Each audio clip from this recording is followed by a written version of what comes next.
Have you ever noticed that when you paint with red, it quickly becomes dull or muddy? It's not because your painting skills are lacking. It's because red is a tricky color. Hello and welcome to my channel. I'm Alizarin, and with the help of this poinsettia, I'm going to show you how to paint beautiful vibrant reds. I'm sorry if my voice sounds weird or different in this video. I'm suffering from some seasonal allergies right now. Just an FYI. Anyway, let's get back to the video. After applying a generous layer of water on this leaf, I laid down some cadmium yellow in the center, followed by cadmium red on the edges of the leaf, and I used my brush to pull the paint towards the center. Then I took some Alizarin crimson, laid it down on the area which is in touch with the other leaf. For the shadows, I'm mixing a small amount of Payne's grey to the main pigment.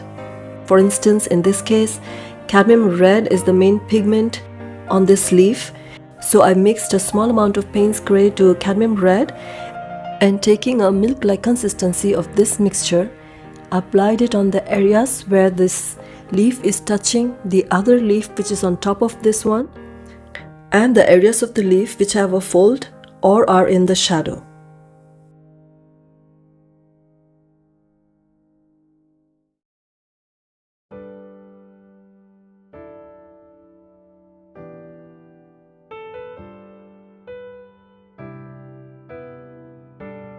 For the veins, I'm using my liner brush and the shadow color mixture.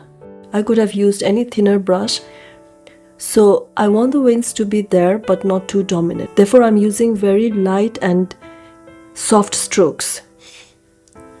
The paper is still moist, but the shine is not totally gone. The consistency is a little bit thicker than the milk-like consistency.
For this topmost tier of red leaves, I want them to be brighter than the lower ones. So I'll be using cadmium yellow and cadmium red and no alizarin crimson. Started by applying a good glaze of water first and then dropped in cadmium yellow, followed by cadmium red on the edges of the leaf, and then used my brush to pull the paint towards the center.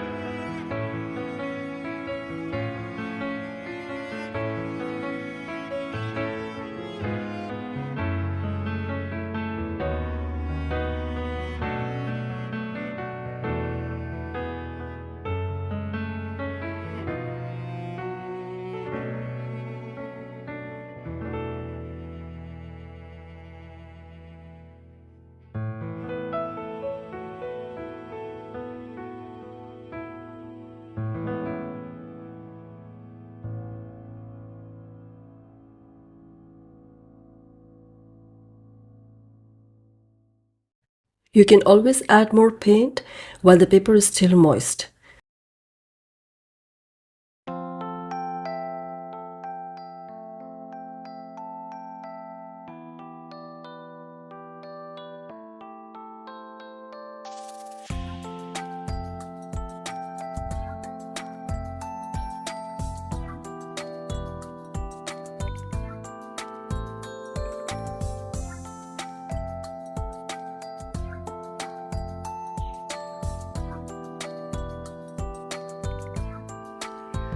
For the shadow areas, I used the mixture of cadmium red with Payne's grey and painted the central vein with this mixture. However, the smaller veins on this leaf, I painted them with cadmium red, a thicker consistency.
For the flower at the center, I'm using sap green, wet on dry. Paper is dry and the paint is very dilute, like that of tea-like consistency. Then I dropped in some thicker consistency of Alizarin crimson in the center of the flowers, and also used the Alizarin crimson to paint the small petals around the flower.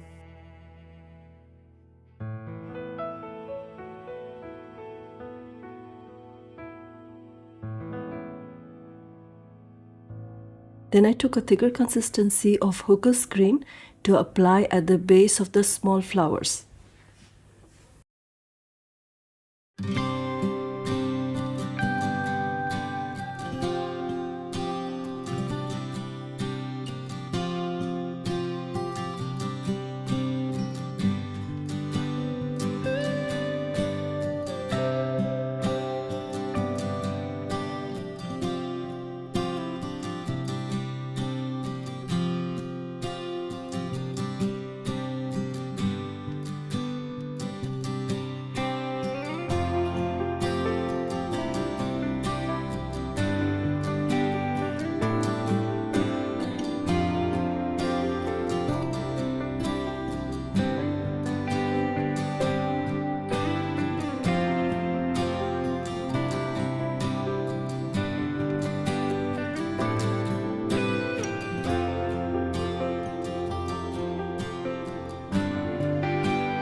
Now I'm adding some clean water droplets with my brush to create watercolor blooms. And then to paint the fold on the sleeve, I used a very diluted Alizarin crimson tea-like consistency. Here I'm using a very thick consistency, cream-like consistency of Payne's gray, at which point it almost looks black. I'm using wet on dry technique and filling in all those areas in between petals and leaves.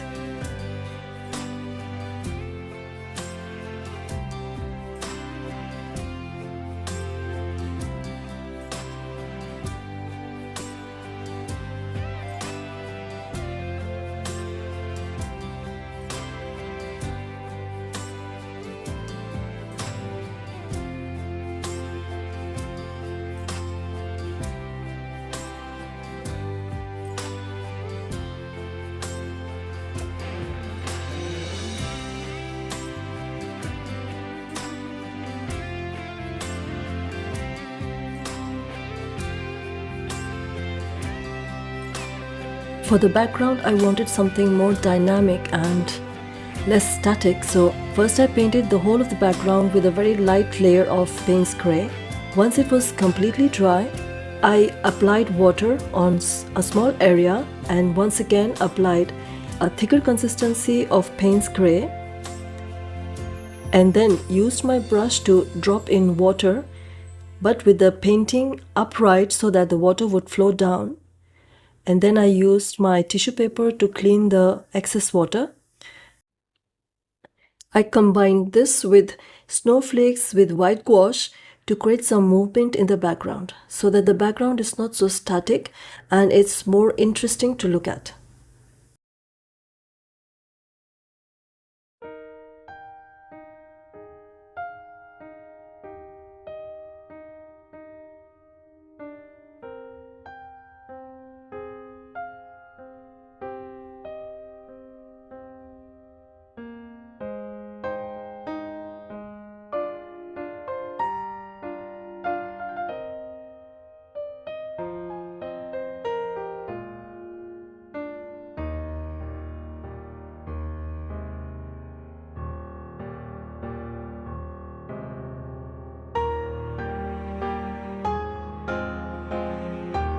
As a finishing touch, I applied a very dilute wash of the same color on some of the petals to boost the intensity and vibrancy. Then I used a very diluted white gouache to create snowflakes by splattering.